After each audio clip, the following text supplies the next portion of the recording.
मेरी डोली इसी घर में आई थी और मेरी अर्थी भी इसी घर से उठेगी। मुझे नहीं जाना यहाँ से कहीं।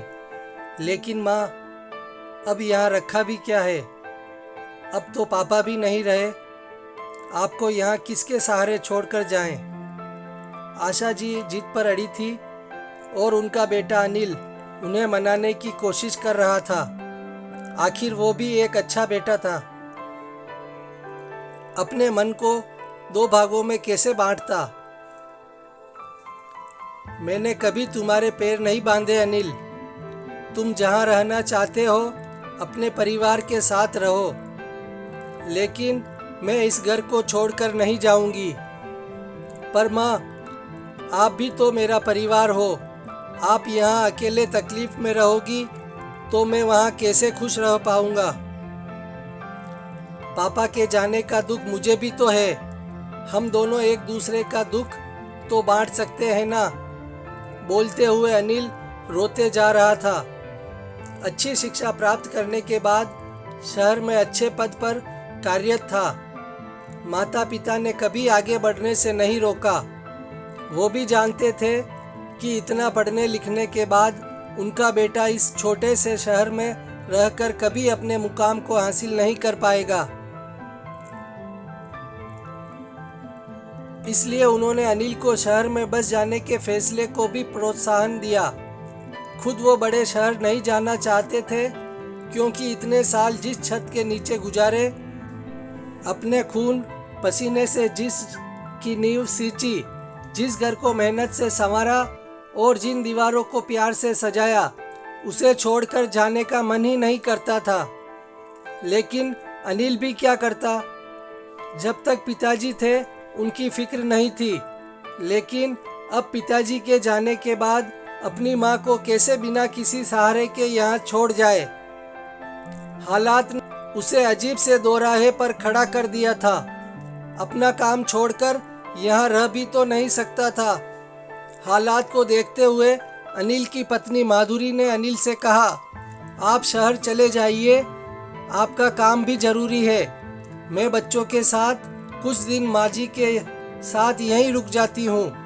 उन्हें समझाने की कोशिश करूँगी। मुझे नहीं लगता माँ मानेगी। वो बहुत जिद्दी है माधुरी। अब इस समय हम उन पर ज़्यादा दबाव भी नहीं डाल सकते ना। हो सकता है थोड़ा वक्त मिले तो उनका मन बदल जाए। छुट्टी वाले दिन आप यहाँ आ जाइएगा, फिर बात करेंगे। माधुरी की बात से आश्वस्त होकर अनिल अपने शहर जाने के लिए भारी मन से निकल गया। उधर आशा जी अपने ही ख्यालों में खोई रहती। इतने सालों से वो पति पत्नी ही एक दूसरे का सहारा थे। अब उनके बिना वो जी तो रही थी, लेकिन एक खालीपन के साथ। माधुरी बहुत कोशिश करती उनका मन बहलाने की। पोते पोती भी अपनी तोतली जुबान से दादी दादी कहते आगे पीछे घूमते रहते। घर में चहल पहल रहती तो आशा जी को भी अच्छा लगने लगा। अब वो सूना घर भी जैसे उनका आदी हो गया था। लेकिन अनिल हफ्ते में सिर्फ एक ही दिन आ पाता था। जब उसका जाने का समय आता तो माधुरी और बच्चों के चेहरे की रौनक भी अपने साथ ले जाता। माधुरी और बच्चों के दिल का हाल आशा जी से छिपा नहीं था। जब इतनी उम्र होने के बाद भी पति का वियोग उन्हें इतना खल रहा था, तो बेटे बहू को कैसे वो अलग रहने के लिए मजबूर कर सकती थी। वो माधुरी से कहती भी कि तुम अनिल के साथ चली जाओ, लेकिन माधुरी नहीं मानती।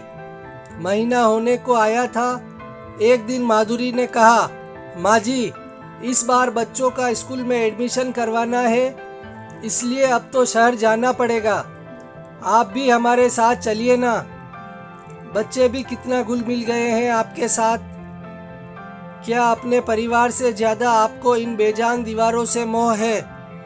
लेकिन वो अभी भी तैयार नहीं थी। मजबूरन माधुरी को भी वहाँ से जाना पड़ा।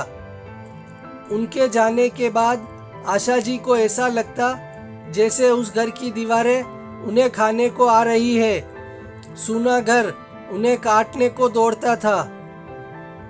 उन्हें रह रह कर बच्चों की किलकारियां सुनाई देने लगी। बहू का वो प्यार से मनुहार से खाना खिलाना और ख्याल रखना याद आने लगा। बार बार माधुरी की कही बात कि परिवार से ज्यादा इन दीवारों से मोह है कानों में गूंजने लगा। अब सच में उन्हें ये ईंट गारे से बनी दीवारें बेजान लगने लगी। अगले हफ्ते जब अनिल और माधुरी उनसे मिलने आए तो आशा जी ने अपना बैग भी पैक कर लिया। ये देखकर दोनों ने पूछा, माँ ये बैग? हाँ बेटा, तुम लोग सही कह रहे थे, घर दीवार से नहीं परिवार से बनता है। मैं भी अपने परिवार के साथ रहना चाहती हूँ। उनकी बात सुनकर अनिल माधुरी बहुत खुश हुए और चल पड़ा एक पूरा परिवार अपने घर।